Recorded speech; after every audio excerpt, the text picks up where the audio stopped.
এই অবস্থানে আমাদের উপজেলার সমাপনী প্রোগ্রামে আমন্ত্রিত বিশেষ অতিথিবৃন্দ, সাংবাদিক ভাইয়েরা, বিভিন্ন দপ্তরের কর্মকর্তাবৃন্দ,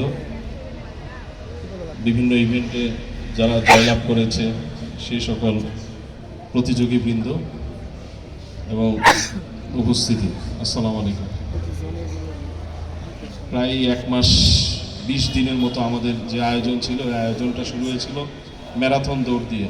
খুবই সুন্দরভাবে স্বতঃস্ফূর্ত অংশগ্রহণের মধ্যে দিয়ে আমাদের এই আয়োজনটা শুরু হয়েছিল। এরপরে আমরা বিভিন্ন ইভেন্টে জয়লাভ করেছি। অ্যাট দ্য সেম টাইম আমরা আন্তঃ উপজেলা ভিত্তিক যে বিভিন্ন ধরনের আয়োজন ছিল সেই ইভেন্টগুলোতে আমরা কম্পিটিশন করি, অ্যাটেন্ড করি। এরপরে জেলা পর্যায়ে, বিভাগ পর্যায়ে আমাদের অনেক অর্জন। তা আমি আমাদের বিভিন্ন ডিপার্টমেন্টের কর্মকর্তা, স্টেক হোল্ডার, সাংবাদিক ভাইয়েরা আছেন, ক্রীড়া সংস্থা আছে, সবচেয়ে বড় কথা এখানে ক্রীড়া সংস্থা যেসব সদস্যবৃন্দ, তারা হঠাৎ করে বলতেছে যে